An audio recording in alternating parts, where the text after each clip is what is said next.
కళ్ళజోడు మర్చిపోయానని ఎవరు గుర్తు చేస్తారు?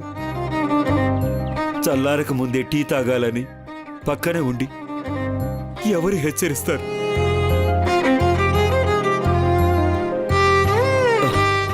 ఈ ఫోన్ ఉంటే నువ్వు వీడియో కాల్ చేసి ఇంట్లో ఉన్నట్టే మాట్లాడవచ్చు. నాకు గుర్తొచ్చినప్పుడల్లా నీకు వీడియో కాల్ చేస్తే నువ్వు ఇంట్లో లేనట్టే నాకు అనిపించదు.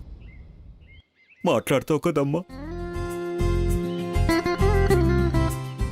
అంత పెద్ద ఇంట్లో అన్ని పనులు చేసుకుంటూ ఈ పేద తండ్రితో మాట్లాడటానికి నీకు టైం లేదంటావా? నాన్నా,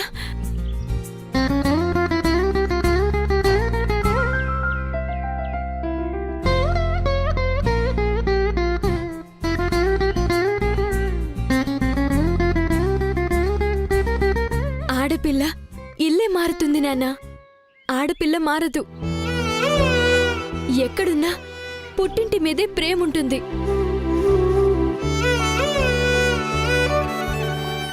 నా మీద కోపం పోకపోయినా పర్వాలేదు. అమ్మా నాన్నని మాత్రం నువ్వే జాగ్రత్తగా చూసుకోవాలి. ఇదంతా నీ కోపంలాగే కనిపిస్తుందక్క. నీ ఫ్యూచర్ తలుచుకుంటే నాకు భయం వేస్తుంది. అంత భయపడ్డానికి నేనేం లంకలో సీతలా అడుగు పెట్టడం లేదు, ఆంజనేయుడిలా దూసుకెళ్తున్నాను. నా కోతి చేష్టలకు తట్టుకోవాల్సింది వాళ్ళు.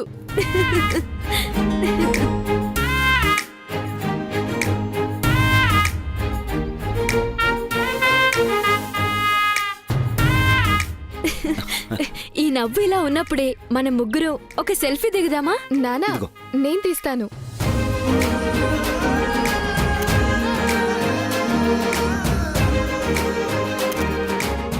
నర్మదా, చూసావా ఎంత ఖరీదైన సెల్ ఫోను? ఫోన్ ఏంటే, రేపో మాపో కారు కూడా వస్తుంది. ఇంతలో ఎంత మార్పు! ఈ భానుమతి వీళ్ళ జీవితాన్నే మార్చేసింది. ఎందుకు మార్చేదు? కోట్లాస్తున్నవాణ్ణే మార్చేసింది. మార్చేసింది కాదు, పట్టేసింది అనాలి. ఆపండి! ఏం మాట్లాడుతున్నారు మీరు? కొంచెం మర్యాదగా మాట్లాడడం నేర్చుకోండి. మేమే గొప్ప సంబంధం కావాలని కోరుకోలేదు. వాళ్ళంతటి వాళ్లే మా బాను నచ్చి చేసుకుంటాము అన్నారు.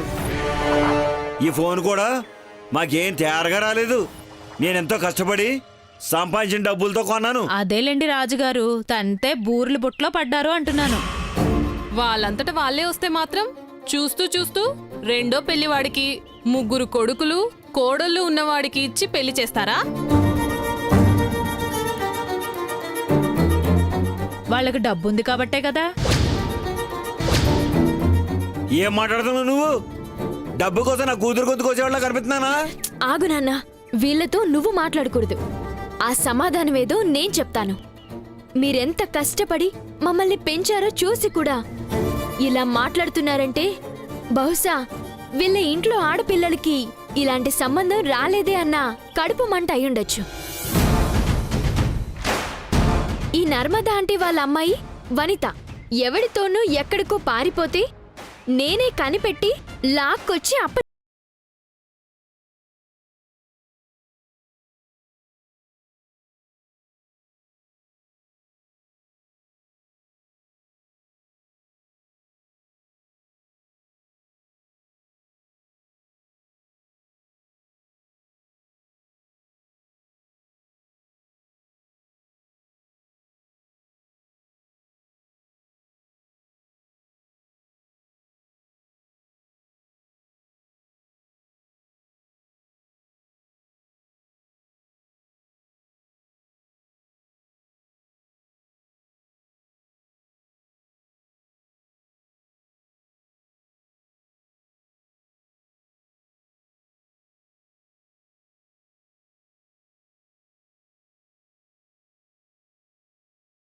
వీళ్ళు అసలు ఆడవాళ్ళేనా?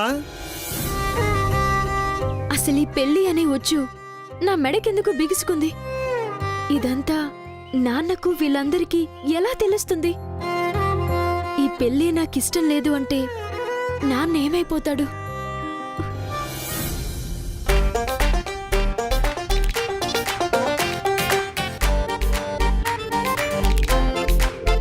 అసలు నా గురించి ఏమనుకుంటున్నావు నువ్వు?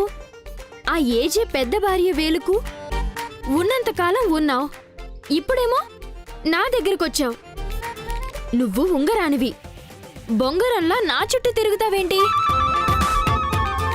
ఇప్పుడు నేను నా వేలికి తొడిగితే చచ్చేదాకా తీయకూడదు. అసలు నాకీ పెళ్ళొద్దు మొర్రో అని నేను మొత్తుకుంటేనా పట్టించుకోకుండా నిన్నీ బాక్సులో బంధించినట్టు నన్న ఈ ఇంట్లో బందీని చేయబోతున్నాడు ఆ హిట్లర్. రింగును వేలుకు తొడిగి రింగ్ మాస్టర్లా సర్కస్ని నడుపుదామనుకుంటున్నాడా ఆ ఏజే? ఆ పెద్ద భార్య వేలు నుంచి నువ్వు నా వేలికి మారినట్టు ఆవిడ మీద నుంచి మనసు నా మీదకి మారుతుందా? పెళ్ళంటే ఇంతేనా? నేనేమీ పెద్దగా పెళ్లి గురించి కలలు కనలేదు, కానీ ఇంత త్వరగా అవుతుందని కల్లో కూడా అనుకోలేదు. అంతా ఒక హర్రర్ కలలా ఉంది. అయినా నువ్వు ఆ బిల్డింగ్లో ఉండకుండా నా దగ్గరకు వచ్చావేంటి? జీతం భత్యం లేని సెక్యూరిటీ లాగా నీకు కాపలా ఉండలేక చస్తున్నాను. వేలుడంత లేవు, వేలుకు పట్టేంతున్నావు, తిడుతుంటే నీకు కాలుతుందే ఏంటి? కాలిన వాసన. ఓ మై ప్రభాస్, పకోడీలు! అయ్యో. ఓ.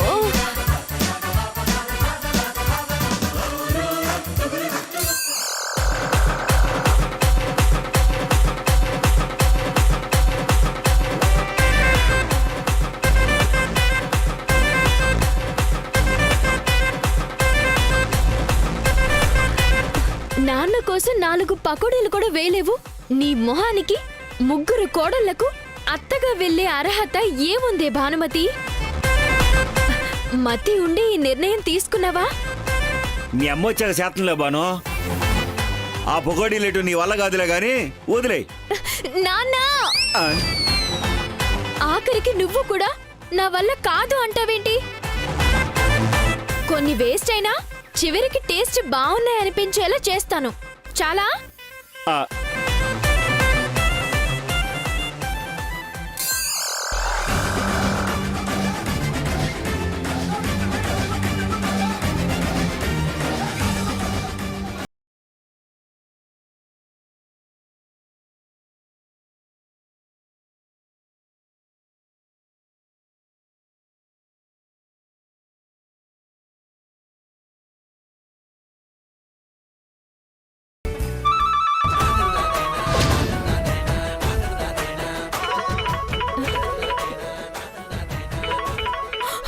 ఓ మై ప్రభాస్, నన్ను కాసేపైనా ప్రశాంతంగా బ్రతకనివ్వరా?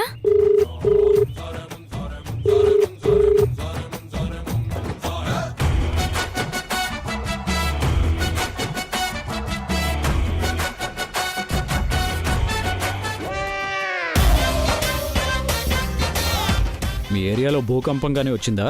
ఇక్కడ భానుమతి పకోడీలు వేస్తుంది. పకోడీలేస్తే 10 కోళ్లు ప్లాట్ఫామ్ మీద పడి చిందరవందర చేసినట్టు ఉంటుందా? ఏంటదంతా? ఇది క్రికెట్ గ్రౌండ్. నేను బ్యాట్స్మెన్ని, బ్యాటింగ్ చేస్తున్నాను. అవి పకోడీలా? ఎలా కనిపిస్తున్నాయి మరి?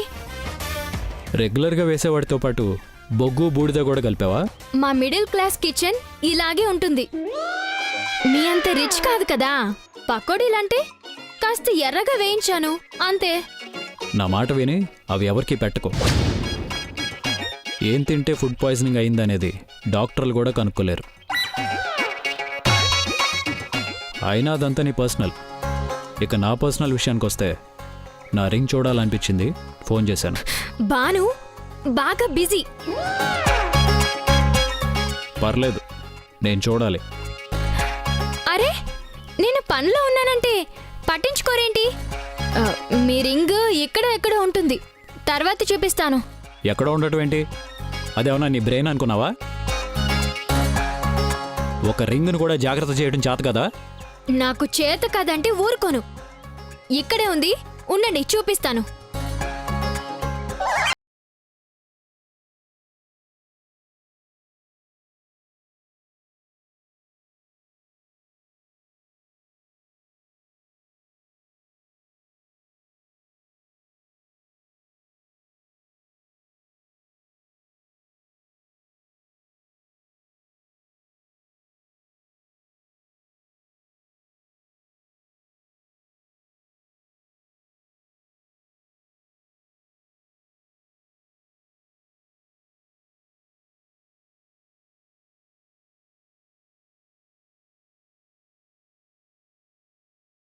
చెప్తున్నాను. ఆ రింగ్ నా ప్రాణం అని చెప్పాను. అది పోయిందంటే ఊరుకొని చెప్తున్నాను. అసలు ఎవరండి ఆ ఉంగరం నాకేమని అడిగింది? ఎందుకు ఇచ్చారు? వద్దన్నా వినకుండా ఇచ్చి ఇప్పుడు ఫోన్ చేసి చూపించమంటున్నారు. నేను పకోడీలు వేయనా? ఉంగరం చూపించనా? కొంపదీసి పకోడీలతో పాటు ఉంగరాన్ని వేశానా?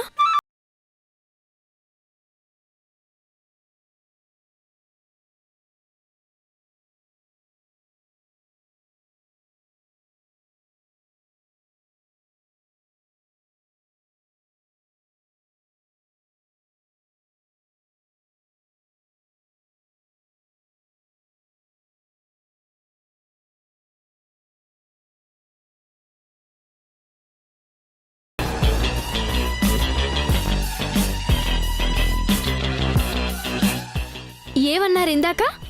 ఉంగరం పోతే ఊరుకోరా? అసలు మీరిచ్చింది ఎవరికి? ప్రపంచంలోనే భద్రత అంటే ఏంటో తెలిసిన భానుమతికిచ్చారు. పరువు కన్నా పదిలంగా కాపాడుకుంటూ వచ్చాను మీ ఉంగరాన్ని.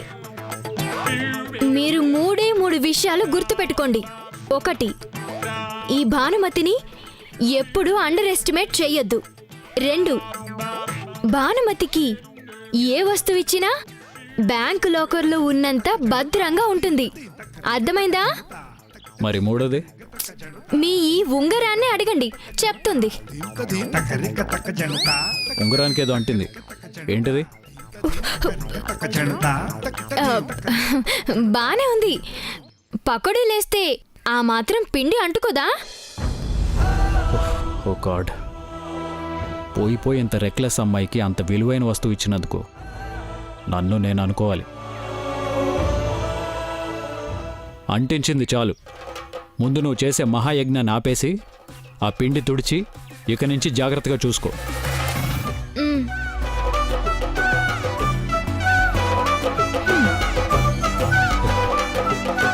ఈ బేకరీ ఏ పని సరిగా చేయదు. అవి పకోడీలంట.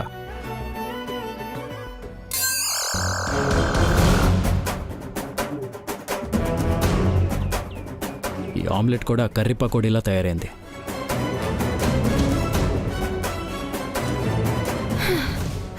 అయ్యో, ఈ హిట్లర్ వల్ల పకోడీలన్నీ మాడిపోయాయి. భాను, భాను, ఏంటి మమ్మీ? అయ్యయ్యో, ఇలాంటివన్నీ నువ్వెందుకు చేస్తున్నావమ్మా? నేను చేసి పెడతాను కదా. నువ్విప్పుడు కోటీశ్వర్ల ఇంటి కోడలి కాబోతున్నావు. ఇలాంటివన్నీ చేయకూడదు.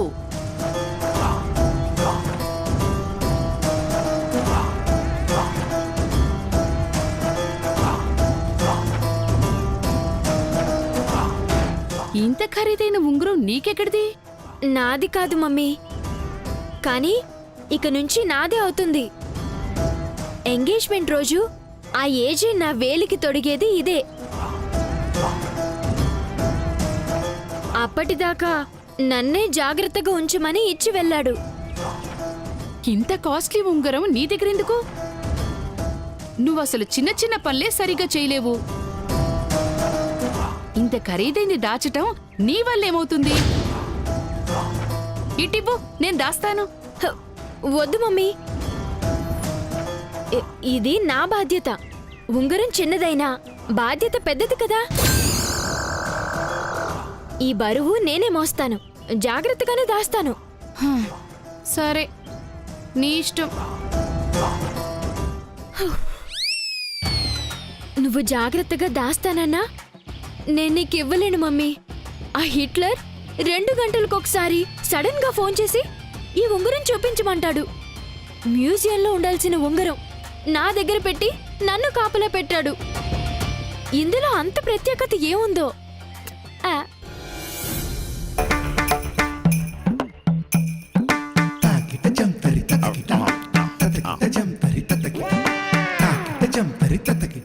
ఎలా ఉన్నాయి నాన్నా?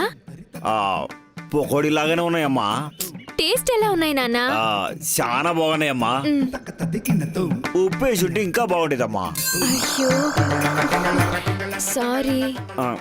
మాడిపోకుండా ఉంటే మరెంత బాగుండేదమ్మా. మరిన్ని అడిగి తినేవాడిని.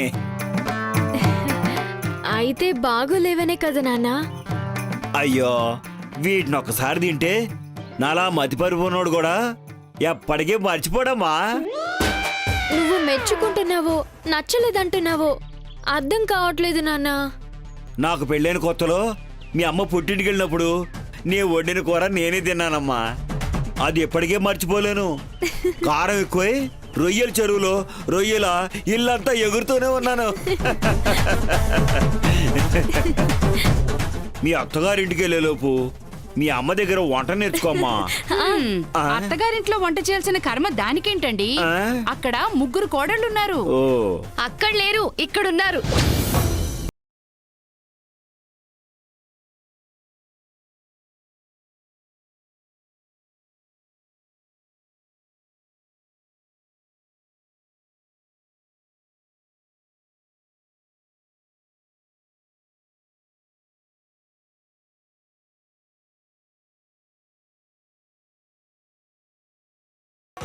రండి రండి. ఆ? ఇవి మాత్రం వాళ్ళకి పెట్టకండి, అసలే ఎంగేజ్మెంట్ ఉంది. ఆ? ఆ. ఉమ్. రండి రండి రండి. డిస్టర్బ్ చేసామా? అయ్యో, మీలాంటి వాళ్ళు మా ఇంటికి రావడమే గొప్ప. మాలాంటి పేదవాళ్ళని ఇలా దగ్గరికి తీసుకోవడం ఇంకా గొప్ప. రండి.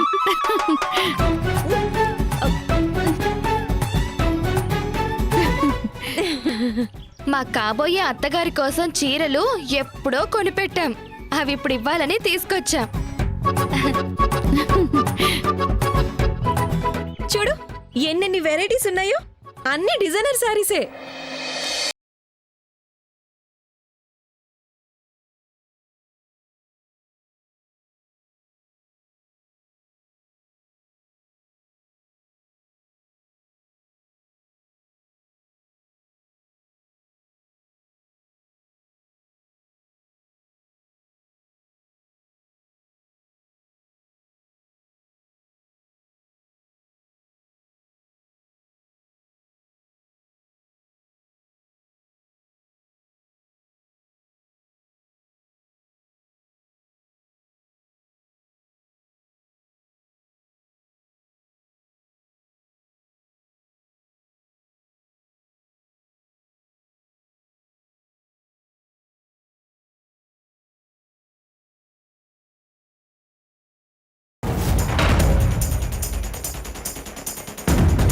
హా, ఇది చాలా బాగుంటుంది మీకు.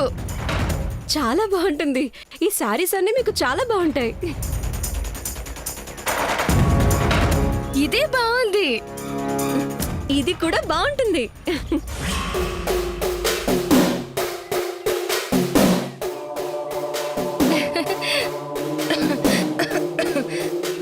అతిథులకు మంచినీళ్ళిచ్చే మంచి అలవాటు మీకు లేదా? అయ్యో, ఎందుకు లేదు? ఇప్పుడే తీసుకొస్తాను.